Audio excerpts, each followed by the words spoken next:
എല്ലാവരും സെമിനാരിയിൽ നിന്ന് അവധിക്ക് വീട്ടിൽ പോയിട്ടും എനിക്ക് പോകാൻ കഴിയാതെ, എൻ്റെ കാശില്ല അത്രയും വരെ പോകാൻ.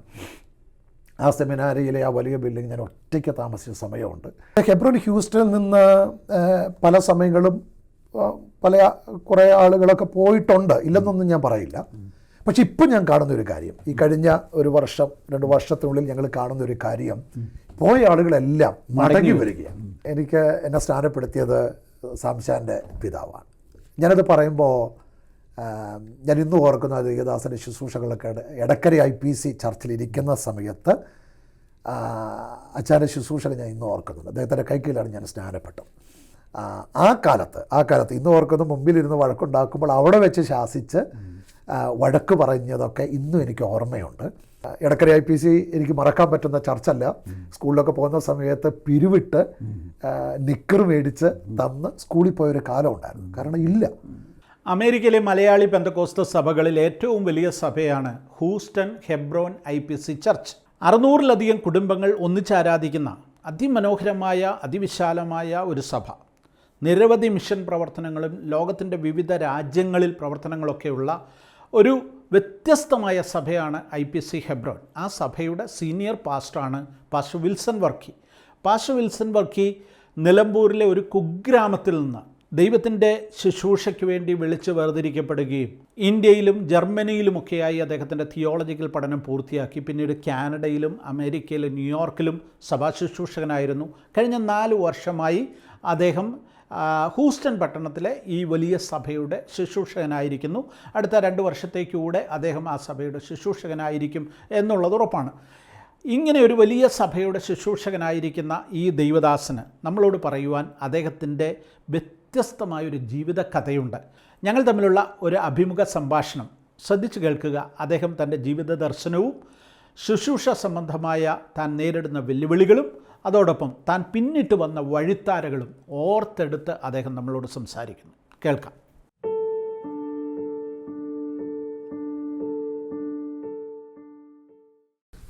ഒത്തിരി സന്തോഷത്തോടു കൂടിയാണ് ഞാൻ ഇവിടെ സംഭാഷണത്തിലിരിക്കുന്നത്. കാരണം നമ്മൾ ഒരു നാട്ടുകാരെന്നുള്ളത് ഞാൻ നേരത്തെ പറഞ്ഞതുപോലെ, ഓക്കെ, ഒരു നിലമ്പൂക്കാരൻ എന്നുള്ള നിലയിൽ എന്തോ പറയാനുള്ളത്? സത്യം പറഞ്ഞാൽ അമേരിക്കയിലെ ജീവിതത്തോട് ബന്ധപ്പെട്ടാണെങ്കിൽ നിലമ്പൂരിൽ നിന്ന് അധികം ആളുകളൊന്നും അമേരിക്കയിൽ വന്നിട്ടില്ല. തന്നെയല്ല, അങ്ങനെയുള്ള സാധ്യതകളൊന്നും നമുക്ക് ഒരിക്കലും ഉണ്ടായിരുന്നില്ല. സ്വപ്നം പോലും കാണാൻ പറ്റാത്തൊരു മലബാർ എന്ന് പറയുന്നത് എപ്പോഴും അങ്ങനെ മധ്യ തിരുവിതാംകൂറിനെ വെച്ച് നോക്കിയാൽ നമുക്കൊരു സാധ്യത ഉണ്ടായിരുന്നില്ല. എന്നെ സംബന്ധിച്ച് ഞാനിവിടെ ആയിരിക്കുന്നതിന് ഒറ്റ റീസൺ സുവിശേഷമാണ്, വേറൊരു റീസണും ഇല്ല. കാരണം എന്നെ സംബന്ധിച്ച് വ്യക്തിപരമായി ബന്ധങ്ങളോ ആളുകളോ ഒന്നും ഈ രാജ്യത്തില്ല. മലബാറിലെ ഒരു ചെറിയ ഗ്രാമത്തിൽ നിന്ന് അമേരിക്കയിലെ ഒരു വലിയൊരു പട്ടണത്തിലെ വലിയ സഭയിലെ ശുശ്രൂഷകനായി ആ ഒരു വളർച്ച അല്ലെങ്കിൽ ആ ഒരു യാത്ര ഒന്ന് അതിലേക്കാണ് നമ്മൾ പ്രവേശിച്ചത്. സംഘടിച്ചതിന് കൃത്യമായിട്ട് ഓർമ്മയുണ്ടാവും. പാലമാടും നാരേക്കാവ് എന്നൊക്കെ പറയുന്ന ആ കുഗ്രാമത്തിൽ അവിടെ കൊണ്ട് റോഡൊക്കെ അവസാനിക്കുന്ന ഒരു കാലഘട്ടം ഉണ്ടായിരുന്നു. ഇന്ന് കുറച്ചും കൂടെ മുന്നോട്ട് പോയിട്ടുണ്ട്. തമിഴ്നാടിൻ്റെ കേരളത്തിൻ്റെ അതിർത്തി.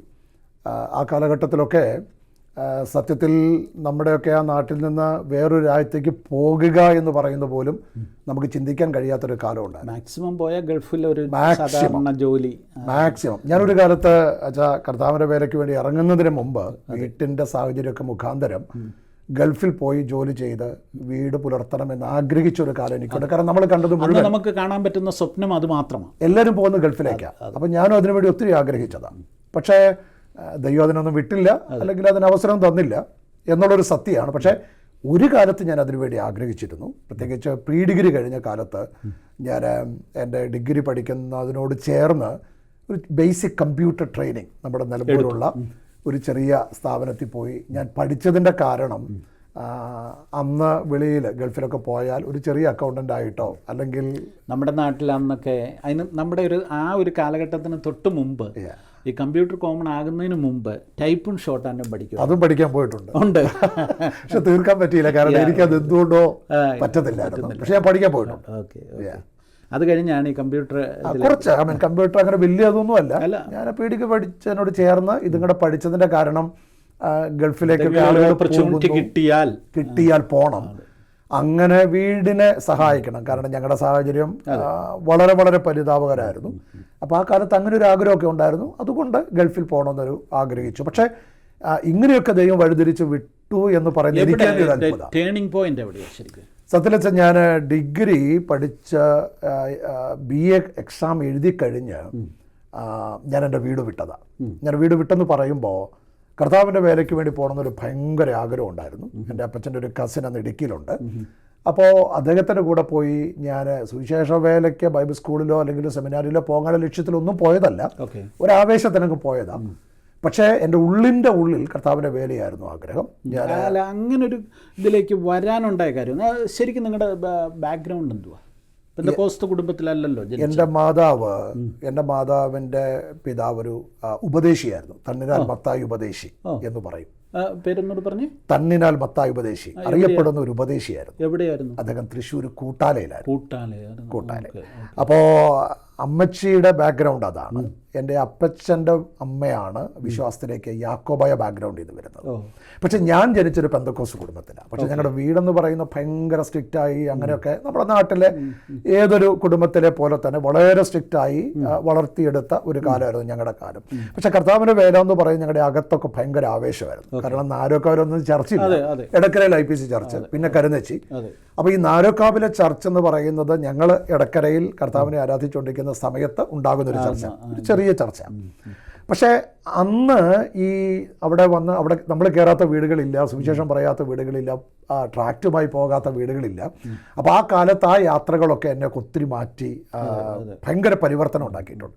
അപ്പോൾ കർത്താവിൻ്റെ വചനം പറയാനും സുവിശേഷ വേലയ്ക്ക് പോകാനൊക്കെ ഭയങ്കര ആവേശമൊന്നും ഉണ്ടായി. അങ്ങനെ ഞാൻ ഡിഗ്രി എഴുതി റിസൾട്ടിന് പോലും കാത്തു നിൽക്കാതെ ഞാൻ അവിടെ നിന്ന് ഇങ്ങനെ ഇടുക്കിയിലേക്ക് വന്നു, അടിമാലിൽ വന്നു. ഒരു വർഷത്തോളം അവിടെ നിന്നു. പക്ഷേ അതൊരു ടേണിംഗ് പോയിൻ്റ് ആയിരുന്നു സത്യത്തിൽ.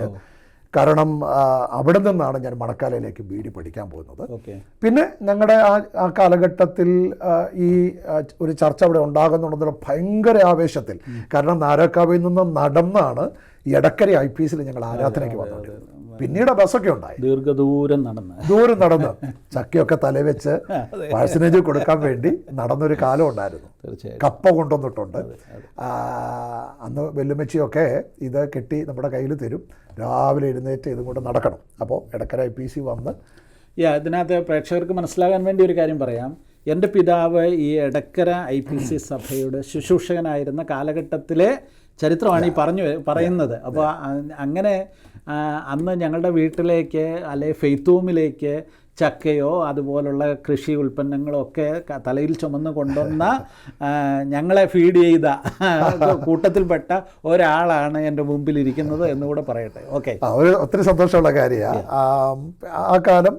അപ്പം അങ്ങനെ ഞങ്ങളൊരു വൈക്കോല് വീട്ടിൽ കിടക്കുന്നു. അപ്പച്ചനൊരു ടാക്സി ഡ്രൈവറാണ്. വീട്ടിൽ വേറൊന്നുമില്ല, ഞങ്ങൾക്ക് ഭക്ഷിക്കാൻ വേറൊന്നുമില്ല. പക്ഷേ അതൊക്കെ സത്യത്തിൽ ഞങ്ങളുടെ വിശ്വാസത്തിൽ എൻ്റെ അമ്മച്ചി, എൻ്റെ വല്യമ്മച്ചി എന്നൊക്കെ പറയുന്നത് ഭയങ്കര തീഷ്ണതയുള്ളവരാണ്. മക്കളെ ആ നിലയിൽ വളർത്തിയെടുക്കാനും വൈകുന്നേരത്തെ പ്രാർത്ഥനകൾ അതൊക്കെ ഭയങ്കര ഒരു എക്സ്പീരിയൻസ് ആയിരുന്നു. ഞാൻ എക്സ്പീരിയൻസ് പറയാനുള്ള കാരണം അവിടെ എല്ലാ ദിവസവും വൈകിട്ട് ഞങ്ങൾ ഈ വാക്യമൊക്കെ വിളിച്ചു പറയും. വാക്യം വീടിന് മുമ്പിൽ നിന്ന് വിളിച്ചു പറയും. അവിടെ എങ്ങും ഒരു പെന്തക്കോസ്തുകാരില്ല, അയൽക്കത്ത് ഉള്ള ആളുകളെല്ലാം വ്യത്യസ്ത വിഭാഗങ്ങളാണ്. പക്ഷേ അന്ന് അതിൻ്റെ മുമ്പിൽ ഈ വൈക്കോല് മേഞ്ഞ വീടിൻ്റെ മുമ്പിൽ നിന്ന് ആളുകൾ ഭയങ്കര ശബ്ദത്തിൽ വാക്യം വിളിച്ചു പറയും. അപ്പോൾ ഞാനൊന്ന് ഓർക്കുമായിരുന്നു, അതൊക്കെ അന്ന് അറിഞ്ഞില്ല നമ്മൾ പിന്നീട് കർത്താവിൻ്റെ വേലയ്ക്ക് വേണ്ടി ദൈവം ഇങ്ങനെ നയിക്കാനുള്ളൊരു ഒരു ഒരു ഒരു അടിസ്ഥാന സമയമാണെന്നൊന്നും എനിക്ക് മനസ്സിലായില്ല. പക്ഷേ കർത്താവ് അതൊക്കെ മാറ്റിമറിച്ചെന്നുള്ള എത്ര സന്തോഷമുള്ള കാര്യം എന്നറിയാമോ. ഒരുപാട് ഓർക്കാനുണ്ട് ആ കാര്യങ്ങൾ. എനിക്ക് ഒത്തിരി സന്തോഷമുള്ളൊരു കാര്യം ഞാനങ്ങ് പറയാം. ഈ ജീവിതത്തിൽ വലിയ ഉയരങ്ങൾ കീഴടക്കുന്ന ആളുകൾ പലപ്പോഴും ഈ വന്ന വഴികൾ മറന്നുപോകുന്ന ഒരു കാലഘട്ടം നമ്മൾ ഒത്തിരി പേരുടെ അനുഭവം കണ്ടിട്ടുണ്ട്. എന്നാൽ വിൽസൺ വർക്കി പാസ്റ്ററെ സംബന്ധിച്ചിടത്തോളം ഞാൻ പലപ്പോഴും ശ്രദ്ധിച്ചിട്ടുണ്ട്, ചർച്ചിലെ മെസ്സേജുകളിൽ അല്ലെങ്കിൽ കൺവെൻഷൻ വേദികളിലൊക്കെ ഈ വന്ന വഴികൾ പറയുന്നത് എന്നെ വല്ലാതെ ആകർഷിച്ചിട്ടുള്ള ആ പഴയ അനുഭവങ്ങൾ പറയുന്നു. പ്രത്യേകിച്ച് അതുമായിട്ടൊരു അറിയാവുന്നത് കൊണ്ടുകൂടി ആയിരിക്കാം എനിക്കത് അതുമായിട്ട് അതൊക്കെ പറയുമ്പോൾ കണ്ണ് നിറയാതെ പറയാൻ പറ്റില്ല. കാരണം ഞാൻ സുവിശേഷ വേലയ്ക്ക് ഇറങ്ങിയെന്നൊക്കെ പറയുമ്പോൾ സത്യത്തിൽ വേറൊന്നും കണ്ടുകൊണ്ട് സുവിശേഷ വേലയ്ക്ക് ഇറങ്ങിയതല്ല. കർത്താവിനെ സ്നേഹിക്കണമെന്ന് അല്ല, അന്നത്തെ ഉപദേശിമാരുടെ ജീവിതമാണെങ്കിലും നമ്മൾ കാണുന്ന എല്ലാവരുടെയും ജീവിതം കഷ്ടപ്പാടും ദാരിദ്ര്യവും പട്ടിണിയും ഒക്കെ ആയിട്ടുള്ള അതിലേക്കാണ് നമ്മളും ചെന്ന് കയറുന്നത്. അഡ്വഞ്ചർ ഇഷ്ടമാണോ? എന്നാൽ നിങ്ങളുടെ അടുത്ത ഡെസ്റ്റിനേഷൻ ഓസ്ട്രേലിയ, ന്യൂസിലാൻഡ് ആയാലോ? ഓസ്ട്രേലിയയിലെ vibrant cities, world famous Sydney Opera House, Gold Coast Great Barrier Reef എന്നിവയുടെ മനോഹാരിതയും, ന്യൂസിലാൻഡിലെ snow capped mountains, Milford Sound, crystal clear lakes, breathtaking landscapes എന്നിവയും ഒരേ ഒരു യാത്രയിൽ എക്സ്പ്ലോർ ചെയ്യാം. ഓരോ ഡെസ്റ്റിനേഷനും പുതിയ കാഴ്ചകളും പുതിയ അനുഭവങ്ങളും ലൈഫ് ലോങ് മെമ്മറി ആയിട്ട് സൂക്ഷിക്കാം. ഷൈലോ ട്രാവലിനൊപ്പം flights, hotels, guided sightseeing, transportation, experience tour managers എല്ലാം ഉൾപ്പെടുത്തിയ ഒരു സീംലെസ് ട്രാവൽ എക്സ്പീരിയൻസ്. ഇന്ന് തന്നെ www.shiloholidays.com വിസിറ്റ് ചെയ്യൂ. നിങ്ങളുടെ Australia and New Zealand tour book ചെയ്യൂ. അതൊന്നും ഞാൻ പറഞ്ഞ പോലെ ഒന്നും പ്രതീക്ഷിച്ചിട്ടല്ല. കർത്താവിനെ സ്നേഹിക്കണം എന്നുള്ള ആഗ്രഹം, സേവിക്കണം എന്നുള്ള ആഗ്രഹം ഭയങ്കരമായിട്ട് ദൈവം എൻ്റെ ഹൃദയത്തിൽ തന്നു. അതുകൊണ്ട് കർത്താവിൻ്റെ വേലയ്ക്ക് വേണ്ടി ഇറങ്ങിയതാണ്. പിന്നെ കർത്താവിൻ്റെ വേലയ്ക്ക് വേണ്ടി ഇറങ്ങിയപ്പോൾ പഠിക്കാൻ പോയപ്പോഴൊന്നും യാതൊരു വിധത്തിലുള്ള സപ്പോർട്ടും ഇല്ലാതെ, കാരണം എനിക്ക് ആരെയും അറിയില്ല, നമ്മളെ സഹായിക്കാൻ ആരില്ല. മണക്കാല സെമിനാരിൽ ഞാൻ പഠിച്ചുകൊണ്ടിരിക്കുന്ന സമയത്ത് അവിടെ നിന്ന് ഞാൻ എൻ്റെ വീട്ടിൽ പോകാതെ, എല്ലാവരും സെമിനാരിയിൽ നിന്ന് അവധിക്ക് വീട്ടിൽ പോയിട്ടും എനിക്ക് പോകാൻ കഴിയാതെ, എൻ്റെ കാശില്ല അത്രയും വരെ പോകാൻ. ആ സെമിനാരിയിലെ ആ വലിയ ബിൽഡിംഗ് ഞാൻ ഒറ്റയ്ക്ക് താമസിച്ച സമയമുണ്ട്. ഇന്ന് ഓർക്കുമ്പോൾ അതൊക്കെ എനിക്ക് പേടിയാവുക, എങ്ങനെ അതൊക്കെ നടന്നു എന്നറിയത്തില്ല. പക്ഷേ ഒരു വാശിയായിരുന്നു, ദൈവത്തിൻ്റെ വേലയ്ക്ക് വേണ്ടി ഇറങ്ങി തിരിഞ്ഞു പോകില്ല എന്നൊരു ഭയങ്കര വാശിയുണ്ടായിരുന്നു. അതൊരു ഭയങ്കര, ഒറ്റ വാക്കി പറഞ്ഞ ഭയങ്കര ഒരു ഭയങ്കര കോൺഫിഡൻസ്. ഏത് കാലഘട്ടമായി മണക്കാല പഠിച്ചത്? 2002 1998 തൊട്ട് 2002 വരെയുള്ള കാലഘട്ടത്തിൽ ഞാനവിടെ പഠിക്കുന്നത്. പഠിക്കുന്ന സമയത്തും ദൈവത്തിൽ ഒത്തിരി കരുണ, ഒരുപാട് വിശ്വസ്തത ഞാൻ കണ്ടിട്ടുണ്ട്. ഞാൻ മണക്കാലയ്ക്ക് പഠിക്കാൻ പോകുന്നത് എൻ്റെ കയ്യിൽ രജിസ്ട്രേഷൻ ഫീസ് കൊടുക്കാൻ പോലെ എൻ്റെ കയ്യിൽ കാശില്ല. അപ്പോൾ ഞങ്ങളുടെ നാരക്കാവ് ചർച്ചിൽ അന്നുള്ള ഒരു ഷാജി എന്ന് പറഞ്ഞൊരു സഹോദരനുണ്ട്. അദ്ദേഹം റബ്ബർ വെട്ട അദ്ദേഹത്തിൻ്റെ ജോലി. അദ്ദേഹത്തിൻ്റെ കൂടെ ഞാൻ ഈ റബ്ബറിന് കൂടിടാൻ വേണ്ടി പോയി. അപ്പോൾ ഒരാഴ്ച പോയി ഞാൻ റബ്ബറിന് കൂടിട്ട് ആ സാറ്റർഡേ അദ്ദേഹം എൻ്റെ കയ്യിൽ 750 രൂപ എടുത്തു തന്നു. അതെനിക്ക് മറക്കാൻ പറ്റില്ല. അതിൽ 650 രൂപ രജിസ്ട്രേഷൻ ഫീസ് കൊടുക്കാൻ വേണ്ടി ഞാൻ മാറ്റിവെച്ചു. മണക്കാലയിൽ അന്ന് ഈ സെമിനാറിലൊന്ന് എൻ്റർ ചെയ്യാനാണ്. പിന്നത്തെ കാര്യം എന്താണെന്ന് അറിയില്ല. ബാക്കി 100 രൂപയുണ്ടായിരുന്നു. അതിൽ ഞാനൊന്നും ഓർക്കുന്നു, ഇടയ്ക്കര പോയി ഒരു പാരഗൻ്റെ ചെരുപ്പ് മേടിച്ചു. അന്നതിന് 40-41 രൂപ എങ്ങാണ്ടേ ഉള്ളൂ. പിന്നെ ബാക്കിയുള്ളത് 50-60 രൂപയുള്ളൂ. അന്ന് അടൂര് വരെയുള്ള വണ്ടിക്കൂലിയാണ് പിന്നെ എൻ്റെ കയ്യിൽ ആകെയുള്ളത്. എൻ്റെ വീട്ടിൽ നിന്ന് ഞാൻ ഇറങ്ങി ഒരു ചെറിയ പെട്ടി പിടിച്ചുകൊണ്ട് എൻ്റെ അപ്പച്ചനോടൊരുമിച്ച് ഞാൻ ആ വീട്ടിൽ നിന്ന് നമ്മുടെ ആ റോഡ് വരെ ഞങ്ങളിങ്ങനെ ഒരുമിച്ച് നടന്നു പോയത് ഞാൻ ഓർക്കുന്നുണ്ട്. ഇന്നും എനിക്ക് മറക്കാൻ പറ്റാത്തൊരു ഓർമ്മയാണ്. അപ്പോൾ ഞാനിങ്ങനെ ഈ നടന്നു പോകുമ്പോൾ എൻ്റെ അപ്പച്ചൻ എന്നോട് ചില കാര്യങ്ങൾ പറഞ്ഞു. ഞാൻ കർത്താവിൻ്റെ വേലയ്ക്ക് വേണ്ടി പോവാം, അന്ന് ഈ സുവിശേഷ വേലയ്ക്ക് പോകുന്നത് നീ ഇതിനു വേണ്ടി ഇറങ്ങുക, ഇനി തിരിയരുത് എന്ന് പറഞ്ഞ് ഞങ്ങൾ രണ്ടുപേരും കൂടെ അങ്ങനെ നടന്ന് എന്നെ വണ്ടി കയറ്റി വിട്ടതാണ്. പിന്നെ ഞാൻ എൻ്റെ വീട്ടിൽ പോയിട്ടുള്ളത് ഈ കഴിഞ്ഞ 98-2002 കാലഘട്ടങ്ങൾ ആ പഠിക്കാൻ പോയതിന് ശേഷം പിന്നെ ഇന്നത്തെ ഈ നിമിഷം വരെ വീട്ടിൽ പോയാൽ ഒരു ദിവസം അല്ലെങ്കിൽ 2 ദിവസം ഇത് കൂടുതൽ പോകാൻ പറ്റിയിട്ടില്ല, നിന്നിട്ടില്ല. പക്ഷേ കർത്താവിൻ്റെ വേലയ്ക്ക് ദൈവം എന്നെ കണ്ടല്ലോ, തിരഞ്ഞെടുത്തല്ലോ എന്നുള്ളൊരു ഭയങ്കര സന്തോഷം. അത് എങ്ങനെ പറഞ്ഞറിയിക്കണമെന്ന് എനിക്കറിയത്തില്ല. അത്ര ആവേശത്തോടെ അന്നും ഇന്നും ഒട്ടും ചോർന്നു പോവാതെ കർത്താവിനെ സ്നേഹിക്കാനും സേവിക്കാനും ദൈവം എനിക്ക് ഭാഗ്യം തന്നു. ഈ മണക്കാല പഠനാനന്തരം എന്താ സംഭവിക്കുന്നത്? മണക്കാലം 4 വർഷം ഞാൻ പഠിച്ചു, BD കംപ്ലീറ്റ് ചെയ്തു. കംപ്ലീറ്റ് ചെയ്ത് അപ്പോൾ തന്നെ ഞാൻ ന്യൂ ലൈഫ്, ചെറുവക്കലിലെ ന്യൂ ലൈഫിൽ 1 വർഷത്തെ അധ്യാപകനായിട്ട് ഞാൻ സേവനം അനുഷ്ഠിച്ചു. അത് കഴിഞ്ഞ് അപ്പോൾ തന്നെ എനിക്ക് UTCയിൽ മാസ്റ്റേഴ്സിന് അഡ്മിഷൻ കിട്ടി. UTCയിൽ ക്രിസ്ത്യൻ തിയോളജിയിൽ ഞാൻ മാസ്റ്റേഴ്സ് ചെയ്തു. അവിടെ പഠിച്ചുകൊണ്ട് അത് കഴിയുന്ന സമയത്താണ് നമ്മുടെ വേൾഡ് കൗൺസിൽ ഓഫ് ചർച്ചസിൻ്റെ ഒരു ചെറിയ പ്രോഗ്രാം ജനീവയിലുണ്ട്. ആ പ്രോഗ്രാമിന് പോകാൻ ഞാനൊരു ആപ്ലിക്കേഷൻ കൊടുത്തു. എൻ്റെ ഒരു സ്നേഹിതൻ അന്ന് അവിടെ പഠിച്ചുകൊണ്ടിരുന്ന തോമസ് വൈ എന്ന് പറഞ്ഞൊരു സഹോദരൻ്റെ, അദ്ദേഹത്തിൻ്റെ കയ്യിൽ വന്നൊരു ഒരു ഡീറ്റെയിൽ അദ്ദേഹം എനിക്കത് ഷെയർ ചെയ്തു. ഞാനത് അപ്ലൈ ചെയ്തു. അവരെന്നെ തിരഞ്ഞെടുത്തു. അങ്ങനെ WCCയുടെ ഒരു പ്രോഗ്രാമിൻ്റെ ഭാഗമായി അവിടെ ഏതാണ്ട് 5-8 മാസം നിന്നു. സ്കോളർഷിപ്പൊക്കെ ഉള്ള ഇല്ല, അവർ കംപ്ലീറ്റ് ചിലവിൽ അവർ കൊണ്ടുപോയതാണ്. അത് കഴിഞ്ഞ് അവിടെ ഞാൻ ചെയ്തുകൊണ്ടിരിക്കുമ്പോൾ തന്നെ ഞാൻ UTC പഠിക്കുന്ന സമയത്താണ് എൻ്റെ PhDക്കുള്ള കാര്യങ്ങളെല്ലാം ക്രമീകരിക്കപ്പെട്ടത്. ഈ UTCയിലെ പഠനത്തിലേക്ക് ചെന്നപ്പോൾ തന്നെ അന്നേരവും ഫീസ് കൊടുക്കണം, വലിയ ചിലവല്ലേ? അതെ. എങ്ങനെ മണക്കാലയിലെ ഫീസ് എന്ന് പറയുന്നത് എൻ്റെ കൂടെ പഠിച്ചൊരു സഹോദരൻ്റെ കൂടെ വളർന്നൊരു സഹോദരിയോട്, ന്യൂയോർക്കിലുള്ളൊരു സഹോദരിയോട് സംസാരിച്ച് എൻ്റെ 4 വർഷത്തെ ഫീസും അവരാണ് പേ ചെയ്തത്. BD കംപ്ലീറ്റ് ചെയ്യുന്ന സമയത്ത് ഈ സഹോദരി ഞാൻ കണ്ടിട്ടില്ല, 4 വർഷം കണ്ടിട്ടില്ല, എനിക്ക് ലെറ്റർ ചെയ്തിട്ട് പറഞ്ഞു മിസ് മാസ്റ്റേഴ്സിന് പോകണമെന്ന് പറഞ്ഞു. ഞാൻ സപ്പോർട്ട് ചെയ്തോളാം, മിസ് പൊക്കോളാം പറഞ്ഞു. അങ്ങനെ ഞാൻ UTCയിൽ മാസ്റ്റേഴ്സിന് പോയപ്പോൾ എൻ്റെ ആദ്യത്തെ ഫീസ് എനിക്ക് അവർ അയച്ചു തന്നു. പക്ഷേ സെക്കൻഡ് ഇയർ ആയപ്പോഴേക്കും എനിക്ക് UTC സ്കോളർഷിപ്പ് തന്നു. അതൊരു അത്ഭുതമായിരുന്നു എനിക്ക്. അങ്ങനെ UTC ഞാൻ കംപ്ലീറ്റ് ചെയ്തു, നന്നായിട്ട് തന്നെ കംപ്ലീറ്റ് ചെയ്യാൻ പറ്റി. പക്ഷേ അവിടെ കംപ്ലീറ്റ് ചെയ്യുന്നതിന് മുമ്പ് തന്നെ PhDക്കുള്ള ക്രമീകരണങ്ങൾ UTCയിൽ എൻ്റെ മെൻറ്ററായിരുന്ന, എൻ്റെ ഗൈഡായിരുന്ന സത്യനാഥൻ ക്ലാർക്ക് എന്ന് പറയുന്നൊരു സാറ് അന്ന് യൂണിവേഴ്സിറ്റി ഓഫ് റേഗൻസ്ബർഗിലെ ഹെഡ് ഓഫ് ദ ഡിപ്പാർട്ട്മെൻറ്റ് UTCയിൽ വന്നപ്പോൾ അദ്ദേഹത്തിൻ്റെ കൂടെ 2-3 ദിവസം ചിലവഴിക്കാൻ എനിക്കൊരവസരം ഉണ്ടായി. അപ്പോൾ അദ്ദേഹം പോകുന്ന സമയത്ത് അദ്ദേഹം ഒരു ജർമ്മനാണ്, എന്നോട് ചോദിച്ചു Wilson do you want to join me, എൻ്റെ കൂടെ വരുന്നോന്ന് ചോദിച്ചു. അപ്പോൾ എനിക്കിത് സ്വപ്നം കാണാൻ പറ്റാത്തൊരു സമയമാണ്. അപ്പോൾ ഞാൻ പറഞ്ഞു സാറേ പഠിക്കണമെന്ന് എനിക്ക് ആഗ്രഹമുണ്ട് എന്ന് പറഞ്ഞു. അദ്ദേഹം അവിടെ ചെന്ന് ആദ്യം ചെയ്തത് എൻ്റെ ആപ്ലിക്കേഷൻ ഫോം അയച്ചു തന്നു. സത്യത്തിൽ ഒരു പേജ് മാത്രമേ ഞാൻ ആപ്ലിക്കേഷൻ ഫോം ഫില്ല് ചെയ്തുള്ളൂ, ബാക്കിയെല്ലാം അദ്ദേഹമാണ് ചെയ്തത്, ഒരു പ്രായമുള്ള മനുഷ്യൻ. അങ്ങനെ അദ്ദേഹത്തിൻ്റെ കൂടെ പോയി ഞാൻ PhD ജർമ്മനിയിൽ കംപ്ലീറ്റ് ചെയ്തു. ഞാൻ ആ യൂണിവേഴ്സിറ്റിയിലെ ടോപ്പറായിട്ട്, എന്ന് വെച്ചാൽ അവരുടെ 3 US-ലെ ജർമ്മനിയിലൊക്കെ ഉള്ളത് ഒരു രീതി എന്ന് പറയുന്നത് കുംലൗഡെ, മാഗ്ന കുംലൗഡെ, സുമ്മ കുംലൗഡെ. സുമ്മ എന്ന് പറഞ്ഞത് ടോപ്പസ്റ്റാണ്. അപ്പോൾ ആ യൂണിവേഴ്സിറ്റിയിൽ തിയോളജി അദ്ദേഹത്തിൻ്റെ കീഴിൽ, എൻ്റെ ഈ പ്രൊഫസറുടെ കീഴിൽ ഹാൻസ് ഷുവാർട്സ് എന്ന് പറയും, അദ്ദേഹത്തിൻ്റെ കീഴിൽ ചെയ്തവരിൽ കുറേ വർഷങ്ങളായിട്ട് ഇത്രയൊരു ലെവലിൽ ആരും കംപ്ലീറ്റ് ചെയ്യാൻ ഇടയായില്ല. പക്ഷെ കർത്താവിൻ്റെ കരുണയാൽ ഞാൻ കംപ്ലീറ്റ് ചെയ്യുന്ന സുമ്മ കുംലൗഡെ എന്ന ഏറ്റവും ടോപ്പിലാണ്. അത് എൻ്റെ മെൻറ്റർ മാത്രം ഗൈഡ് ചെയ്ത, എക്സാമിൻ ചെയ്താൽ പറ്റത്തില്ല. ഒരു എക്സ്റ്റേണൽ എക്സാമിനർ കഴിഞ്ഞിട്ട് ഈ ഡോക്ടർ ഡിസർട്ടേഷൻ വേറൊരു യൂണിവേഴ്സിറ്റിയിൽ വിടും.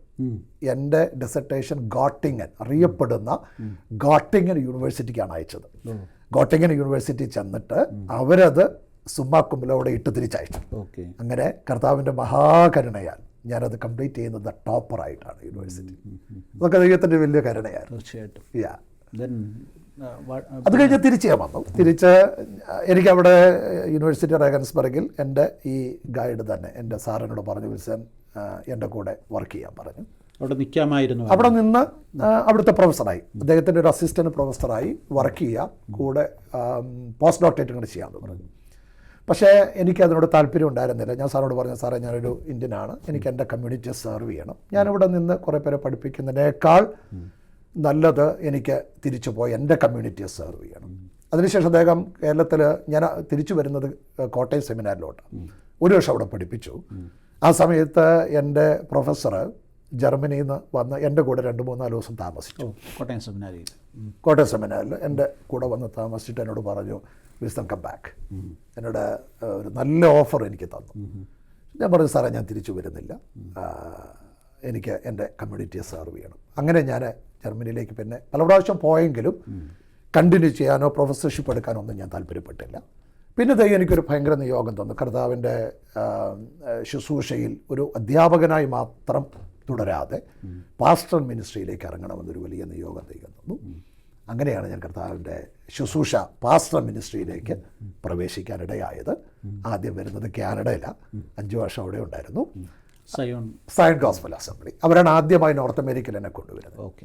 അത് കഴിഞ്ഞ് പിന്നെ ഞാൻ ന്യൂയോർക്കിൽ ഇന്ത്യ ക്രിസ്ത്യൻ അസംബ്ലിയിൽ ശുശ്രൂഷിച്ചു. അതിനുശേഷം കഴിഞ്ഞ 4 വർഷം IPC ഹെബ്രോനിൽ ശുശ്രൂഷിച്ചു. ഇത് 5ാമത്തെ വർഷത്തിലേക്ക് ഈ 2 ആഴ്ച മുമ്പ് ഞാൻ പ്രവേശിച്ചു. PhD അത് കഴിഞ്ഞ് കാനഡയിൽ നിന്ന് ന്യൂയോർക്കിൽ നിന്ന് ഹൂസ്റ്റൺ. എനിക്ക് തോന്നുന്നത് ന്യൂയോർക്കിലെ വലിയ ചർച്ചുകളിലൊന്നാണ് ICA, പാരമ്പര്യമുള്ള, അതായത് ആദ്യത്തെ ചർച്ചാണ്. അതുപോലെ തന്നെ ഹൂസ്റ്റനെ സംബന്ധിച്ചിടത്തോളം ഹൂസ്റ്റണിലെ ഏറ്റവും വലിയ ചർച്ച് വലിയ ചർച്ച എന്ന് മാത്രമല്ല IPCയുടെ വിദേശത്തെ സഭകൾ, വിദേശത്തെ അല്ല ലോകത്തിലുള്ള IPC സഭകളിൽ ഏറ്റവും വലിയ സഭ, ആ നിലയിലേക്ക് വളർച്ച പ്രാപിച്ച ഒരു സഭയുടെ ശുശ്രൂഷകനാണ്. സഭയെക്കുറിച്ചൊന്ന് പറയാമോ? IPC ഹെബ്രോൻ വെച്ചാൽ ഞാൻ ഒത്തിരി യാത്ര ചെയ്യുന്നു, ഒത്തിരി ആളുകളെ കാണും, പല ചർച്ചകളിൽ ശുശ്രൂഷിക്കാൻ കാണും ഒക്കെ ഉള്ളതിൻ്റെ അടിസ്ഥാനത്തിൽ IPC ഹെബ്രോൻ ഒരു മിഷൻ ചർച്ചാണ്. വേറെ എത്ര ചർച്ചകൾ, മലയാളി ചർച്ചകളുടെ കാര്യം ഞാൻ പറയുന്നത്, എത്രത്തോളം മിഷൻ ചെയ്യുന്ന മിഷൻ ഓറിയൻറ്റഡ് ആണ്, ഭയങ്കര മിഷൻ ഓറിയൻറ്റഡ്. അത് ഇതിനു മുമ്പുള്ള ശുശ്രൂഷകന്മാരും അതിനുശേഷം വന്ന ഞാനും ഇവിടെയുള്ള ദൈവമക്കളും ഒരുപോലെ കണ്ടിന്യൂ ചെയ്യുന്നൊരു വിഷനാണ് ചർച്ചിൻ്റെ മിഷൻ. അത് എത്രത്തോളം ഓപ്പർച്യൂണിറ്റികളുണ്ടോ അവിടെ എല്ലാം പ്രയോജനപ്പെടാൻ ഒത്തിരി കമ്മിറ്റഡ് ആയൊരു ചർച്ചാണ് IPC ഹെബ്രോൻ ഹ്യൂസ്റ്റൺ. ഏതാണ്ട് 50-ൽ പരം മിനിസ്ട്രികൾ ആക്റ്റീവായി നടക്കുന്ന മിനിസ്ട്രികൾ ചർച്ചിലുണ്ട്. ഇപ്പം ഞങ്ങൾ ഏതാണ്ട് 600 ഫാമിലീസിനോട് ക്രോസ് ചെയ്യാൻ പോവുകയാണ്. അത്രയധികം ദൈവസഭയെ ദൈവം വളർത്തി. ഒരുപാട് മിഷന്മാർ ഇന്ത്യയുടെ പല ഭാഗങ്ങളിൽ, മിക്കവാറും എല്ലാ സ്റ്റേറ്റുകളിലും ഇപ്പം മിഷൻ വർക്ക് നമ്മൾ സ്റ്റാർട്ട് ചെയ്യുന്നു. പുതിയ കുറേ വർക്കുകൾ നമ്മളിപ്പോൾ സ്റ്റാർട്ട് ചെയ്യുന്ന പ്രോസസ്സിലാണ്. ലോകത്തിൻ്റെ മറ്റ് പല രാജ്യങ്ങളിലുണ്ട്. ക്യൂബയിൽ ഇപ്പോൾ ഞങ്ങൾ കഴിഞ്ഞ വർഷം ക്യൂബ സ്റ്റാർട്ട് ചെയ്തു. മെക്സിക്കോയിൽ വർക്ക് നടക്കുന്നു, പിന്നെ ആഫ്രിക്കയിൽ വർക്ക് നടക്കുന്നു. ഈ കഴിഞ്ഞ ഒരു മാസം മുമ്പ് ഞാൻ പാനമയിലായിരുന്നു. പാനമയിൽ നമ്മൾ വർക്ക് ഇപ്പോൾ സ്റ്റാർട്ട് ചെയ്യാൻ അപ്രൂവലായി. അത് കർത്താവ് അനുവദിച്ചാൽ ഈ ആഴ്ച 2 ആഴ്ചയ്ക്കുള്ളിൽ നമ്മൾ ആരംഭിക്കുന്നു. അതുപോലെ എൽ സാൽവഡോർ 2 ആഴ്ച മുമ്പ് ഞാൻ അവിടെ ഉണ്ടായിരുന്നു. അവിടെയും നമ്മൾ വർക്ക് സ്റ്റാർട്ട് ചെയ്യാനുള്ള ക്രമീകരണങ്ങൾ ചെയ്തു. അപ്പോൾ ദൈവം നമുക്ക് പുതിയ ഒത്തിരി ആവന്യൂസ് തരിക. അത് ഒരു ശുശ്രൂഷകൻ എന്നുള്ള നിലയിലല്ല ഞാൻ പറയുന്നത്, IPC ഹെബ്രോൻ്റെ ദർശനമാണ്. IPC ഹെബ്രോൻ അതിന് കൈത്താങ്ങൽ തരുന്നു, ഞങ്ങൾ മുമ്പിൽ നിന്ന് ഓടുന്നു എന്ന് മാത്രമേ ഉള്ളൂ. പക്ഷേ ദൈവസഭ IPC ഹെബ്രോൻ ഭയങ്കര അനുഗ്രഹിക്കപ്പെട്ട ദൈവസഭയാണ്. ഇതിൻ്റെ എൻജിൻ എന്ന് പറയും, ഞാൻ എപ്പോഴും പറയാറുണ്ട്, ഈ ചർച്ചിൻ്റെ എൻജിൻ, IPC ഹെബ്രോൻ്റെ എൻജിൻ പ്രാർത്ഥിക്കുന്ന ദൈവമക്കളാണ്. എന്ന് വെച്ചാൽ അതൊരു പാസ്റ്റ് പറഞ്ഞതുകൊണ്ട് പ്രാർത്ഥിക്കുന്ന ഒരു ചർച്ച എന്നല്ല. രാവിലെ ഉച്ചയ്ക്കും വൈകിട്ടും എവറി സിംഗിൾ ഡേ തുടർമാനമായി പ്രാർത്ഥന നടന്ന് ദൈവസഭയുടെ ശുശ്രൂഷകൾ ഭംഗിയായി പോകണമെന്ന് ആഗ്രഹിക്കുന്ന ഒരു കൂട്ടം ദൈവമക്കളാണ്. അതുകൊണ്ട് തന്നെ ഈ ചർച്ചിൻ്റെ ഗ്രോത്തിൻ്റെ റീസൺ അതാണ്. അത് നമ്പർ കൊണ്ട് മാത്രമല്ല, എല്ലാ നിലയിലും ഈ ചർച്ചിനെ ദൈവം വളർത്തിക്കൊണ്ടിരിക്കുന്നു. ലോകം മുഴുവൻ മിനിസ്ട്രിയുടെ ഭാഗമായിട്ട് നിൽക്കാനും ദൈവം സഹായിക്കുന്നു. അനുഗ്രഹിക്കപ്പെട്ട എല്ലാ നിലയിലും ശുശ്രൂഷകന്മാർക്ക് കൈത്താങ്ങം നൽകുന്ന, പ്രോത്സാഹിപ്പിക്കുന്ന, പ്രാർത്ഥനയെ സപ്പോർട്ട് ചെയ്യുന്ന, കൂടെ നിൽക്കുന്ന അനുഗ്രഹിക്കപ്പെട്ടൊരു ദൈവസഭ. ഓക്കെ, പാസ്റ്റർ വിൽസൺ വർക്കി എന്നുള്ള ഒരു സഭാ ശുശ്രൂഷകന് ഈ ഇതുപോലൊരു വലിയ സഭയിൽ എന്ത് കോൺട്രിബ്യൂഷനാണ് മറ്റുള്ളവരിൽ നിന്ന് വ്യത്യസ്തമായി കൊടുക്കാൻ സാധിച്ചിട്ടുള്ളത്? ഞാൻ ഇവിടെ വന്നതിന് ശേഷം ഒത്തിരി കാര്യങ്ങൾ ഇടപെടാൻ ചർച്ചിനകത്ത് കണ്ടിന്യൂ ചെയ്യുന്ന ഒരുപാട് മിനിസ്ട്രി ഉണ്ട്. ഞാൻ ആ കണ്ടിന്യൂ ചെയ്യുന്ന മിനിസ്ട്രികളെ ഒന്നും ഡിസ്റ്റർബ് ചെയ്യാതെ അതിനെ സപ്പോർട്ട് ചെയ്ത് ഞങ്ങൾ അത് കണ്ടിന്യൂ ചെയ്തു. ഒത്തിരി കാര്യങ്ങൾ, ഒരുപാട് മിനിസ്ട്രികൾ കണ്ടിന്യൂ ചെയ്തുകൊണ്ടിരിക്കുന്നുണ്ട്. അതിനുശേഷം കർത്താവിൻ്റെ കനയ ഞങ്ങൾക്കൊന്ന് ഡെവലപ്പ് ചെയ്യാൻ പറ്റി. ഇപ്പോൾ മനോഹരമായൊരു ജിമ്മും കാര്യങ്ങളൊക്കെ ഉണ്ടായതുകൊണ്ട് ഇവിടെ ജനിച്ചു വളർന്ന കുഞ്ഞുങ്ങൾക്ക്, കഴിഞ്ഞ വർഷമാണ് ഞങ്ങൾ അതിൻ്റെ എക്സ്പാൻഷൻ നടത്തിയത്. സൺഡേ സ്കൂൾ റൂമും അതിൻ്റെ ജിമ്മും ഒത്തിരിയൊക്കെ ആയിട്ട് ഒരു നല്ല എക്സ്പാൻഷൻ നടന്നു. അതുകൊണ്ട് ഇവിടെ ജനിച്ചു വളർന്ന കുഞ്ഞുങ്ങൾക്ക് ചർച്ചിനോട് കൂടുതൽ അടുക്കാൻ അവർ ഭയങ്കര അറ്റൻഷനായിരുന്നു. ഇപ്പം ഞങ്ങളൊരു ബൈബിൾ ട്രെയിനിങ് സെൻറ്റർ കർത്താവിന് വെച്ചാൽ ചില ആഴ്ചകൾക്കുള്ളിൽ ഞങ്ങൾ ആരംഭിക്കാൻ പോവുകയാണ്. അത് ചർച്ചിൽ തന്നെ ഒരു ബൈബിൾ സ്കൂൾ, ഒരു BTH ലെവലിൽ ഞങ്ങൾ ആരംഭിക്കാനുള്ള ക്രമീകരണങ്ങളെല്ലാം ചെയ്യാൻ കർത്താവ് നമ്മുടെ വിശ്വാസികൾക്ക് വേണ്ടി മാത്രം, നമ്മുടെ വിശ്വാസികൾക്ക് വേണ്ടി ഇനീഷ്യലി ആരംഭിച്ചിട്ട് പിന്നീട് മറ്റുള്ള ആളുകൾക്ക് ഓൺലൈനിലോ അല്ലാതെയോ ജോയിൻ ചെയ്യാനുള്ള ക്രമീകരണം ഇൻ പേഴ്സണാണ് നമ്മൾ പ്ലാൻ ചെയ്തിട്ടുള്ളത്. പിന്നെ മറ്റൊരു പ്രധാനപ്പെട്ട കാര്യം വെച്ചാൽ, എന്നെ സംബന്ധിച്ച് ഒരു വ്യക്തിയല്ല ചർച്ച് എന്ന് പറയുന്ന ഒരു കൂട്ടമാണ്. അതുകൊണ്ട് ഒരു വ്യക്തിയുടെ കോൺട്രിബ്യൂഷൻ എന്നതിനേക്കാൾ കളക്റ്റീവായി ഞങ്ങൾ ഒത്തിരി കാര്യങ്ങൾ, ഒരുപാട് കാര്യങ്ങൾ ചെയ്യാൻ കർത്താവ് സഹായിച്ചുകൊണ്ടിരിക്കുന്നു. ഒത്തിരി കാര്യങ്ങൾ. ഇപ്പം ഞങ്ങൾ വളരെ ആഗ്രഹിക്കുന്ന ഒരു കാര്യം, ഞാൻ വന്നപ്പോൾ മുതൽ ഞങ്ങൾ സംസാരിക്കുന്ന ഒത്തിരി പ്രായമുള്ള ആളുകൾ ചർച്ചിലുണ്ട്. ഞങ്ങൾക്കൊരു സീനിയർ ഫെസിലിറ്റി വേണം. ഞങ്ങൾ അതിൻ്റെ സ്ഥലമൊക്കെ നോക്കി അതിനൊരു ടീമൊക്കെ ഉണ്ടാക്കി ഞങ്ങളിങ്ങനെ അതിൻ്റെ പിന്നാലെ ഓടിക്കൊണ്ടിരിക്കുക. കർത്താവ് അത് ചെയ്യും എന്നുള്ള നല്ല ധൈര്യം എനിക്കുണ്ട്. അമേരിക്കയെ സംബന്ധിച്ചിടത്തോളം അത് അടിയന്തരമായിട്ട് മലയാളി സമൂഹത്തിന് ആവശ്യമായിട്ടുള്ളൊരു, കാരണം നമ്മുടെ ആളുകൾ എവിടെ പോയത് കഴിഞ്ഞാൽ ഒരുപാട് മക്കളെ സംബന്ധിച്ച് അവരുടെ കുറ്റമല്ല, ഭയങ്കര തിരക്കാണ്. അപ്പോൾ അപ്പനും അമ്മയും നോക്കുക എന്ന് പറയുന്നത് കോമ്പറ്റേറ്റീവ് ആയിട്ടുള്ളൊരു വേൾഡിൽ അവർ പിടിച്ചിരിക്കണമെങ്കിൽ കഠിനാധ്വാനം ചെയ്തേ ഒക്കത്തുള്ളൂ. പാരൻസിനെ ആ നിലയിൽ ടേക്ക് കെയർ ചെയ്യാൻ പോയാൽ അവരുടെ കരിയർ നഷ്ടപ്പെടും, മറ്റു കാര്യങ്ങളുണ്ട്. അപ്പോൾ അതുകൊണ്ട് ഞങ്ങൾ വളരെ ആത്മാർത്ഥമായി ആഗ്രഹിക്കുന്ന പ്രാർത്ഥിക്കുന്ന ഒരു ദർശനമാണ്. കഴിഞ്ഞ വർഷം ഞാനത് ഷെയർ ചെയ്തു. അതിനെക്കുറിച്ചൊരു ടീമുണ്ടാക്കി, ചർച്ച അതിന് കൂടെയുണ്ട്. പക്ഷേ സ്ഥലം കണ്ടെത്തി അതിൻ്റെ പണി ആരംഭിക്കുക എന്ന് പറയുന്നൊരു ഭയങ്കര വർക്കാണ്, ഭയങ്കര എക്സ്പെൻസ് വരുന്നൊരു കാര്യമാണ്. പക്ഷേ അതും ദൈവം ചെയ്യും. കാരണം ഇത്രയും ദൈവം ഈ ചർച്ചിനെ കാത്തെങ്കിൽ, വളർത്തിയെങ്കിൽ ഇതും നടക്കും. കാരണം അത് അനിവാര്യമായൊരു കാര്യമായതുകൊണ്ട്. അപ്പോൾ ഞങ്ങൾ പല കാര്യങ്ങൾ ഇങ്ങനെയുള്ള നല്ല കാര്യങ്ങൾ ഇടപെടാനും ചെയ്യാനും കർത്താവ് സഹായിച്ചുകൊണ്ടിരിക്കുന്നു. ഓക്കെ, ഈ ഒരു അസാധാരണമായി വളർന്ന ഒരു സഭ, ആ സഭയുടെ സീനിയർ പാസ്റ്റർ തിരക്കുകളെ എങ്ങനെ മാനേജ് ചെയ്യാൻ പറ്റുന്നു? സത്യത്തിൽ നല്ല തിരക്കുണ്ട്. തിരക്കെന്ന് പറഞ്ഞാൽ അതൊരു പക്ഷേ നമുക്ക് പറഞ്ഞു മനസ്സിലാക്കാൻ കഴിയാത്ത രീതിയിലുള്ള തിരക്കാണ്. ഞങ്ങൾക്ക് മീറ്റിംഗ് തന്നെ കണ്ടിന്യൂസ് ആയി ഒരുപാട് മീറ്റിംഗ്, ആഴ്ചയിൽ എൻ്റെ സാന്നിധ്യം വേണ്ട മീറ്റിങ്ങുകളുണ്ട്. അതെനിക്ക് സ്കിപ്പ് ചെയ്യാൻ പറ്റത്തില്ല. ഇപ്പോൾ ബുധനാഴ്ചത്തെ ബൈബിൾ സ്റ്റഡി ഉണ്ട്, വെള്ളിയാഴ്ച ഉപവാസ പ്രാർത്ഥന, ശനിയാഴ്ച വൈകിട്ടത്തെ മീറ്റിംഗ്, ഞായറാഴ്ച രാവിലത്തെ 45 മിനിറ്റ്സിൻ്റെ ബൈബിൾ സ്റ്റഡി, പിന്നെ മെയിൻ മെസ്സേജ്. ഇതിൻ്റെ ഇടയ്ക്ക് കോട്ടേജ് മീറ്റിങ്ങുകൾ, അല്ലാതെ വരുന്ന board meeting, mission board meeting. ഏത് ഡിപ്പാർട്ട്മെൻറ്റിനും ഫൈനലൊക്കെ പാസ്റ്റർ കയ്യിൽ നിന്ന് വരണം, സീനിയർ പാസ്റ്റർ കയ്യിൽ നിന്ന് വരണം. അപ്പോൾ അങ്ങനെ ഒരു സിസ്റ്റമാണ് ഈ ചർച്ചിൻ്റെ. അപ്പോൾ ഒത്തിരി തിരക്കുണ്ട്. പിന്നെ പ്രായമുള്ള ഒത്തിരി പേരുള്ളതുകൊണ്ട് ഹോസ്പിറ്റലൈസേഷൻ കണ്ടിന്യൂസ് വരാം, സർജറി വരാം, ഫ്യൂണറൽസ്, ഡെത്ത് ഹാപ്പൻ ചെയ്യാം. പിന്നെ അത് ഇവിടെ മാത്രമല്ല, ഇപ്പോൾ ഇന്ത്യയിൽ നടന്നാലും ആ വീട്ടിലൊന്ന് ഓടിച്ചെല്ലണം, അവരൊന്ന് കാണണം, അവരൊന്ന് പ്രാർത്ഥിക്കണം. അപ്പോൾ ആവശ്യങ്ങൾ ഒരുപാടാണ്. പക്ഷേ 24 hours 24 മണിക്കൂറും ഓടിയെങ്കിൽ മാത്രമേ ഈ ചർച്ച റൺ ചെയ്യൂ.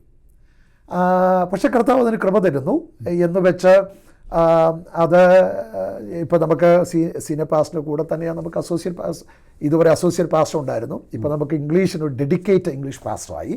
പിന്നെ ഒരു യൂത്ത് പാസ്റ്റർ ഉണ്ട്, അവരും നമ്മളെ സപ്പോർട്ട് ചെയ്യുന്നു. പിന്നെ ഓരോ ഏരിയ, ഞങ്ങൾക്ക് 7 ഏരിയ ആയിട്ടാണ് ഞങ്ങൾ തിരിച്ചിരിക്കുന്നത്. ഓരോ ഏരിയയിലും കെയർ ടീമുണ്ട്, പ്രയർ ടീമും ഉണ്ട്, കെയർ ടീമും ഉണ്ട്. അപ്പം ഞാൻ ഓടി ചെല്ലുന്നതിന് മുമ്പ് ഒരു കാര്യം ഉണ്ടായാൽ അവരെ ഇൻഫോം ചെയ്യും, അവർ ഓടി അവിടെ ചെല്ലും, അതിൻ്റെ പിന്നാലെ ഞാൻ ഓടി ചെല്ലും. അപ്പോൾ അങ്ങനെ വളരെ നല്ലൊരു സിസ്റ്റമാണ്. അതുകൊണ്ട് ഈ തിരക്കുകളാണെങ്കിലും നമുക്ക് അതൊരു തിരക്കാണല്ലോ എന്ന് തോന്നാറില്ല. പിന്നെ ഓടി എത്തുക എന്നുള്ളൊരു പ്രധാനപ്പെട്ട കാര്യം, കമ്മിറ്റ്മെൻറ്റ് ഭയങ്കര പ്രധാനപ്പെട്ട കാര്യം. ഉഴപ്പ് പറ്റത്തില്ല, ശരിക്കും ഹാർഡ് വർക്ക് ചെയ്യണം, കമ്മിറ്റഡ് ആയിരിക്കണം. കാരണം ഇപ്പോൾ ഇത്രയും തിരക്കൊക്കെ ഉണ്ടെന്ന് പറഞ്ഞ് ഞായറാഴ്ച എനിക്ക് ചുമ്മാ ചെന്ന് തമാശ പറയാൻ പറ്റത്തില്ല. ഞായറാഴ്ചത്തെ മെസ്സേജ് ലോകം മുഴുവൻ വാച്ച് ചെയ്യുന്നൊരു സർവീസാണ്. അതുകൊണ്ട് എനിക്ക് ഒരു സോളിഡ് മെസ്സേജ് കൊടുക്കണം. അപ്പോൾ ഇതിൻ്റെ എല്ലാ തിരക്കും കഴിഞ്ഞിട്ടെന്ന് പറയാൻ പറ്റില്ല, അതിൻ്റെ ഇടയ്ക്ക് വേണം ഈ സർമൺസ് പ്രിപ്പയർ ചെയ്യാൻ. ഇപ്പോൾ ഞാൻ എൻ്റെ ഓഫീസിൽ വന്നു, എൻ്റെ ടേബിൾ മുഴുവൻ പുസ്തകങ്ങളാണ്. കാരണം എനിക്ക് ചുമ്മാ ഒരു മെസ്സേജ് പറയാൻ എനിക്കിഷ്ടമില്ല. ഏത് മെസ്സേജും ഞാൻ പ്രിപ്പയർ ചെയ്യാതെ ദൈവം എന്നോട് സംസാരിക്കുന്നൊരു മെസ്സേജ് മാത്രമേ ഞാൻ ചർച്ചിനോട് പറയാറുള്ളൂ. അതെനിക്ക് പ്രിപ്പയർ ചെയ്ത് പറയണം. അത് കൃത്യമായി പ്രിപ്പയർ ചെയ്ത് ഏത് മെസ്സേജാണോ, അതൊരു ആർട്ടിക്കിൾ എഴുതിയാലും എനിക്കൊരു പുതിയ ആശയം, അത് ഇല്ലെങ്കിൽ എല്ലാവരും പറയുന്ന കാര്യം ചെയ്യാൻ അല്ലെങ്കിൽ പറയാൻ എനിക്ക് താല്പര്യമില്ല. അതുകൊണ്ട് ഞാൻ അതിനു വേണ്ടി സമയമെടുത്ത്, ഈ തിരക്കുകളുണ്ടെന്ന് പറഞ്ഞാലും അതിന് ഞാൻ സമയമെടുക്കും. ഓക്കെ, സഭാ ശുശ്രൂഷ, അവിടെ പ്രസംഗങ്ങൾ ഉണ്ടാക്കുക, പ്രസംഗിക്കുക, അതിനോടൊപ്പം തന്നെ പ്രാധാന്യത്തോടുകൂടെ ഒരു കൺവെൻഷൻ പ്രസംഗൻ എന്നുള്ള നിലയിൽ കൂടെ ലോകത്തിൻ്റെ എല്ലാ ഭാഗത്തും ഓടിയെത്തുന്നു, പോകുന്നു, വരുന്നു, യാത്ര ചെയ്യുന്നു. എങ്ങനെ മാനേജ് ചെയ്യാൻ സാധിക്കും? അച്ഛാ, എനിക്ക് ഈ ബൈബിൾ പഠിക്കാൻ എനിക്കൊരു സിസ്റ്റമുണ്ട്. ഞാൻ എല്ലാ മീറ്റിങ്ങുകൾക്കും പോകാറില്ല, പോകാൻ അവസരം സമയമില്ല. ഇവിടുത്തെ ഒരു സാഹചര്യം ചർച്ച ചെയ്യുന്ന എനിക്ക് അങ്ങനെ വിട്ടുപോകാൻ പറ്റത്തില്ല. അതുകൊണ്ട് ഞാനിപ്പോൾ വളരെ സ്ലോ ആയിട്ടാണ് പോകുന്നത്. വളരെ പരിമിതി ആ ഒരു കാര്യത്തിലുണ്ട്. പക്ഷേ എനിക്ക് സന്തോഷം എൻ്റെ ചർച്ചിൽ തന്നെ ശുശ്രൂഷിക്കുന്നതും അത് ഭയങ്കര ഇഷ്ടമുള്ളൊരു കാര്യമാണ്. എവിടെ പോയാലും ഞായറാഴ്ച തിരിച്ചു വരണം എന്നൊരാഗ്രഹമുള്ള ഒരാളാണ് ഞാൻ. ഇനി മറ്റൊരു പ്രധാനപ്പെട്ട കാര്യം, ഇതൊക്കെയാണെങ്കിലും തിരക്കുണ്ടെങ്കിൽ എവിടെയെല്ലാം ഓടി എത്താൻ പറ്റുന്നെങ്കിലും കർത്താവ് ഒരു മെസ്സേജിനൊരു പ്രത്യേക ഒരു ഗ്രേസ് എനിക്ക് തന്നിട്ടുണ്ട്. അത് ഒരു പുതിയ ആശയം, അത് ഉറങ്ങുമ്പോഴാണെങ്കിലും വണ്ടി ഓടിക്കുമ്പോഴാണെങ്കിലും ചിന്തിച്ച ദൈവം എനിക്കതിനൊരു ഒരു ഗൈഡൻസ് തരും. ആ സന്ദേശങ്ങൾ പ്രിപ്പയർ ചെയ്യും.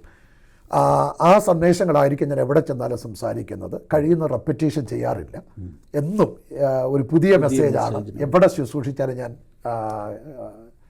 പ്രിപ്പയർ ചെയ്യുന്നത്. അങ്ങനെ ശുശ്രൂഷിക്കാൻ എനിക്ക് ആഗ്രഹം. കാരണം അതാണ് എനിക്കും കുറച്ചും കൂടെ കംഫർട്ടബിളായിട്ട് ഞാൻ അനുഭവിക്കുന്നൊരു കാര്യം. കാരണം ദൈവത്തിൽ നിന്ന് പ്രാവശ്യം ജനത്തിന് കൊടുക്കുക എന്നുള്ള എൻ്റെ ഒരു രീതി. ഓക്കെ, ഈ പുതിയ നിയമത്തെ ബേസ് ചെയ്താണ് പ്രസംഗങ്ങളിൽ ഒരു നല്ല പങ്ക്. എനിക്കിഷ്ടം അതാ അല്ലേ? ഓക്കെ, ഞാൻ ശ്രദ്ധിച്ചിട്ടുണ്ട്.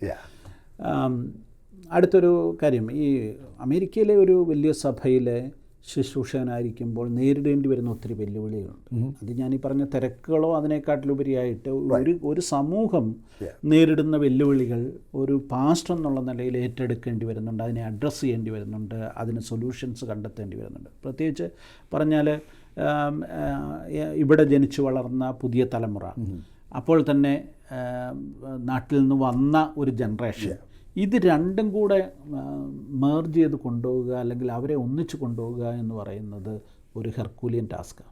ഈ സംശയം പറഞ്ഞൊരു കാര്യം എല്ലാ ചർച്ചുകളിലും ഫേസ് ചെയ്യുന്ന ഒരു ഇഷ്യൂ ആണ്. അതെ, ഈ വ്യത്യസ്ത വിഭാഗങ്ങളുടെ നടുവിൽ നിൽക്കുന്ന ഒരാളാണ് പാസ്റ്റർ.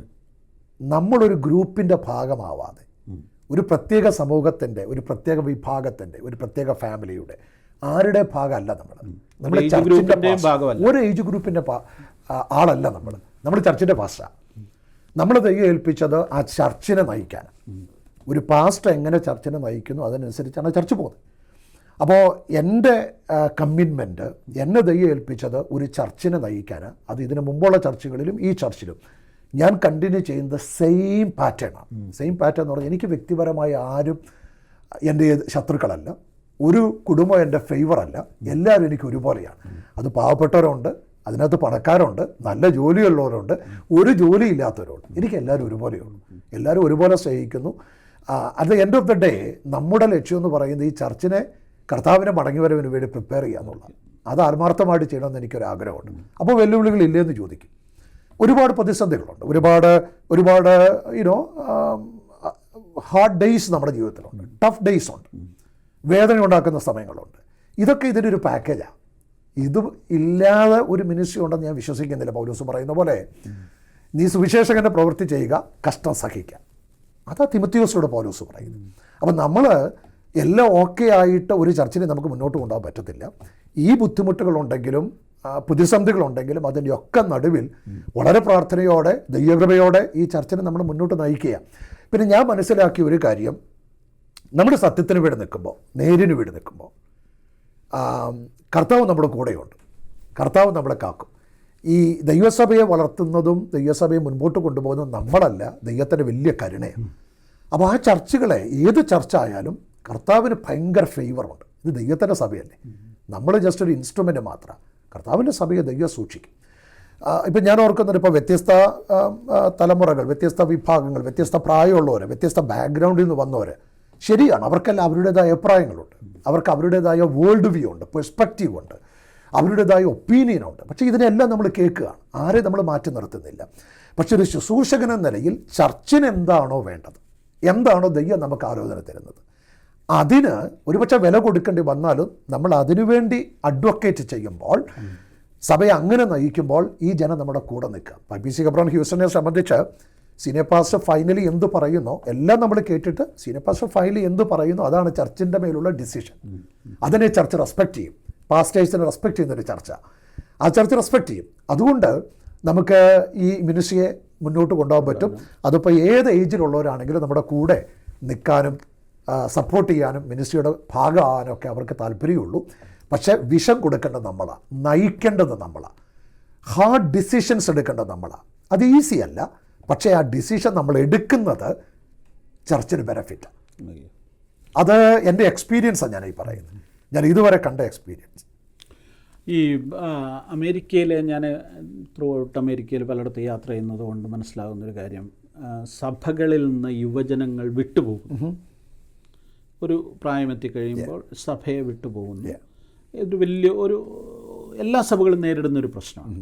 എന്തുകൊണ്ട് ഹെബ്രോൻ ഹൂസ്റ്റണിൽ അങ്ങനെ സംഭവിക്കുന്നില്ല? ഹെബ്രോൻ ഹ്യൂസ്റ്റണിൽ നിന്ന് പല സമയങ്ങളും കുറേ ആളുകളൊക്കെ പോയിട്ടുണ്ട്, ഇല്ലെന്നൊന്നും ഞാൻ പറയില്ല. പക്ഷെ ഇപ്പം ഞാൻ കാണുന്നൊരു കാര്യം, ഈ കഴിഞ്ഞ 2 വർഷത്തിനുള്ളിൽ ഞങ്ങൾ കാണുന്നൊരു കാര്യം, പോയ ആളുകളെല്ലാം മടങ്ങി വരികയാണ്. ഇപ്പോൾ ഞങ്ങളുടെ ഇംഗ്ലീഷ് സർവീസ് എന്നൊക്കെ പറയുന്നത് ആദ്യം മലയാളം സർവീസ് കഴിഞ്ഞിട്ടായിരുന്നു ഇംഗ്ലീഷ് സർവീസ്. പക്ഷേ ഇപ്പോൾ കഴിഞ്ഞ 1 വർഷമായിട്ട് ഞങ്ങളത് സൈമൾട്ടേനിയസ് ആയി ഒരേ സമയത്ത് 2 സർവീസ്, മാത്രമല്ല ഡെഡിക്കേറ്റഡ് ഒരു ഇംഗ്ലീഷ് പാസ്റ്റർ, ഇതിനൊക്കെ ഒത്തിരി വില കൊടുക്കേണ്ടവർ. പക്ഷേ ഈ ആളുകളെ മടക്കി കൊണ്ടുവരും. എന്നോട് കഴിഞ്ഞ ദിവസം ഒരാൾ പറഞ്ഞു, പാസ്റ്റേ ഞാൻ വേറൊരു ചർച്ചിൽ ആക്റ്റീവായിട്ട് പോകുന്ന ഒരാളാണ്. എന്നോട് പറഞ്ഞു പാസ്റ്റർ, പക്ഷേ മാസത്തിലൊരിക്കൽ എനിക്ക് IPC ഹെബ്രോൻ്റെ ആരാധനയിൽ ആക്റ്റീവായിട്ട് എനിക്ക് പങ്കെടുക്കണം. ഞങ്ങൾ കുടുംബമായിട്ട് അങ്ങനെ തീരുമാനിച്ചു. നിങ്ങൾ ഓർക്കണം, പണ്ട് ഇവിടെ ഉണ്ടായിരുന്നു, മറ്റ് ചർച്ചുകളിലേക്ക് പോയി അവിടെ ഇപ്പോൾ ആക്റ്റീവായിട്ട് വർക്ക് ചെയ്യുന്ന ആളുകളാണ്. അങ്ങനെ ഒരുപാട് കുടുംബങ്ങൾ, ഒരു റീസൺ കൾച്ചറാണ്. ഈ കുഞ്ഞുങ്ങളൊക്കെ ആയി കഴിയുമ്പോൾ, വിവാഹിതരായ പലരും പോയിട്ട് മക്കളായി കഴിയുമ്പോൾ അവർക്ക് നമ്മുടെ കൾച്ചറിൽ കുഞ്ഞുങ്ങളെ വളർത്തിയെടുക്കാൻ ആഗ്രഹമുണ്ട്. ഒന്ന്, നല്ല സൺഡേ സ്കൂള്, ഞങ്ങൾക്ക് നല്ല ദൈവകൃപയെ നല്ലൊരു സൺഡേ സ്കൂള് നമ്മൾ സെറ്റ് ചെയ്തിട്ടുണ്ട്. അത് വരുന്ന ആളുകൾക്കെല്ലാം കുഞ്ഞുങ്ങളെ നല്ലതുപോലെ വളർത്തിയെടുക്കാൻ ഒരു സാധ്യതയാണ്. പിന്നെ ആക്ടിവിറ്റി, നമുക്ക് ഇപ്പോൾ സെക്കുലർ ആക്ടിവിറ്റി ആണെങ്കിലും സ്പിരിച്വൽ ആക്ടിവിറ്റി ആണെങ്കിലും എല്ലാ ഏജ് ഗ്രൂപ്പിനുള്ളതും വളരെ ഭംഗിയായിട്ട് നമ്മൾ ക്രമീകരിച്ചിട്ടുണ്ട്. പിന്നെ നമ്മുടെ മിഷൻ, ആളുകൾക്ക് ഏത് മിനിസ്ട്രിയുടെ ഭാഗമാവണം, ഏത് മിനിസ്ട്രിയുടെ ഭാഗമാനും നിങ്ങൾ പ്ലഗ് ഇൻ ചെയ്യാൻ താല്പര്യമുണ്ടെങ്കിൽ നിങ്ങൾക്കതിൻ്റെ ഭാഗമാവാം. ഒരാൾ മാറ്റി നിർത്തത്തില്ല. അപ്പോൾ നമുക്ക് എവിടെ വേണമെങ്കിലും ദൈവം തന്ന കഴിവുകളെ പ്രയോജനപ്പെടുത്താനുള്ള അവസരമുണ്ട്. അപ്പോൾ അത്രയും അവസരമുള്ളൊരു ചർച്ചിലേക്ക് ആളുകൾ മടങ്ങി വരുന്നതിൽ അത്ഭുതമില്ല.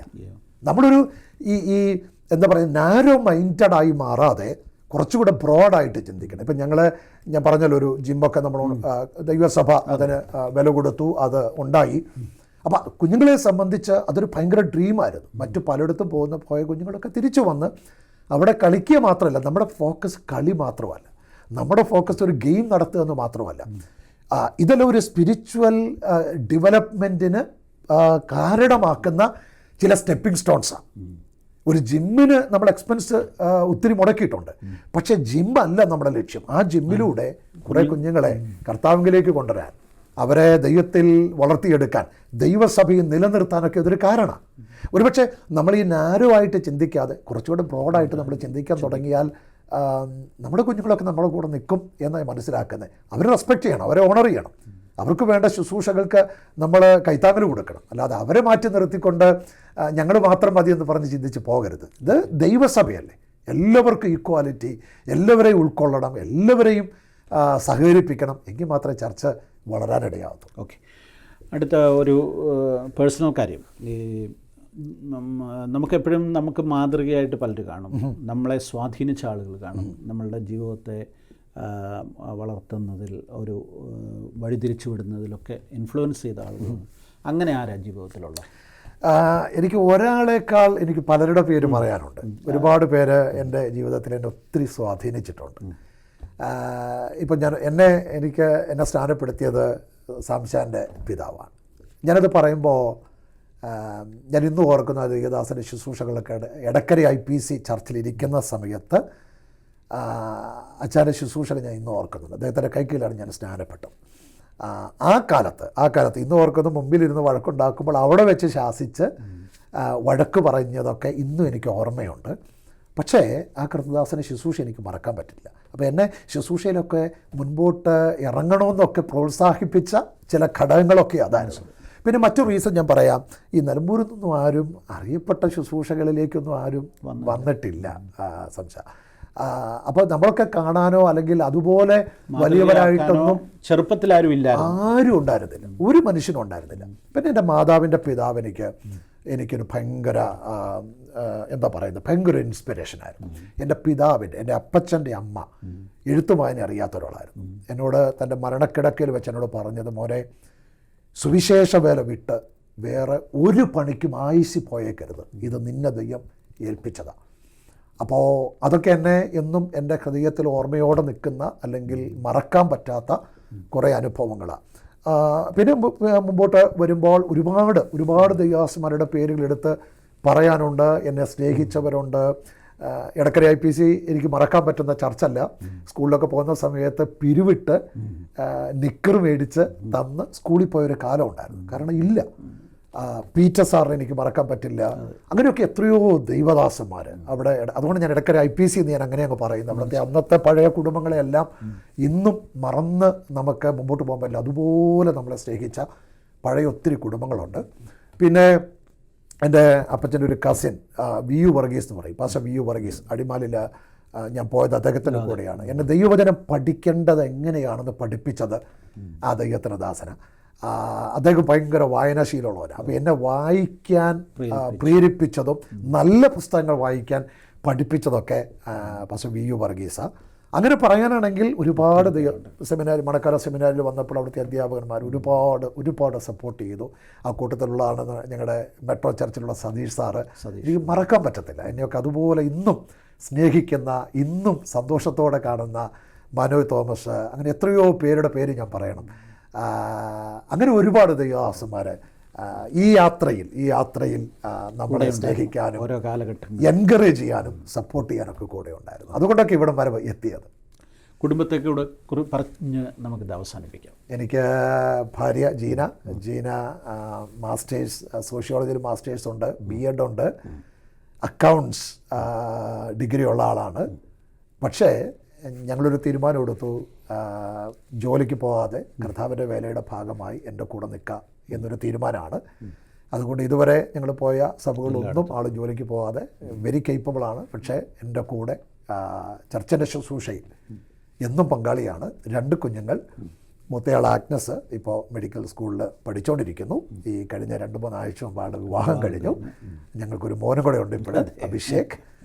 ഒരു പാസ്റ്റർ മോനാണ്, pastor MG Johnson and sister mini. അവരുടെ മകൻ ആണ്. 2-3 ആഴ്ച മുമ്പ് അവരുടെ വിവാഹം കഴിഞ്ഞു. ഇളയ മോളിപ്പോൾ കോളേജിലോട്ട് കയറി. അവൾ ഫസ്റ്റ് ഇയർ കോളേജ് കഴിഞ്ഞു. അവളും പഠിച്ചുകൊണ്ടിരിക്കുന്നു. അങ്ങനെ എനിക്ക് അപ്പച്ചനുണ്ട്, അമ്മച്ചിയുണ്ട്. ഇതാണ് ഞങ്ങളുടെ കുടുംബം.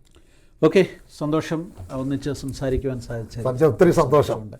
പ്രത്യേകിച്ച് ഹല്ലേലൂയയുടെ പ്രേക്ഷകരോട് പറയട്ടെ, ഈ ദൈവദാസനെ, അദ്ദേഹത്തിൻ്റെ ശുശ്രൂഷകളെയും പ്രാർത്ഥനയിൽ ഓർക്കുക. ഒത്തിരി തിരക്കുകൾ, ധാരാളം യാത്രകൾ, ഒരു വലിയ സഭയുടെ ഉത്തരവാദിത്തങ്ങൾ, അതിനിടയിലുള്ള വചന ശുശ്രൂഷകൾ, അതിലെല്ലാം ദൈവത്തിൻ്റെ വലിയ കൃപ സാന്നിധ്യം ഉണ്ടാകേണ്ടതുണ്ട്. അദ്ദേഹത്തെ നിങ്ങളുടെ പ്രാർത്ഥനയിൽ ഓർക്കുക. ദൈവം നമ്മെ എല്ലാവരെയും ധാരാളമായി അനുഗ്രഹിക്കട്ടെ. Thank you.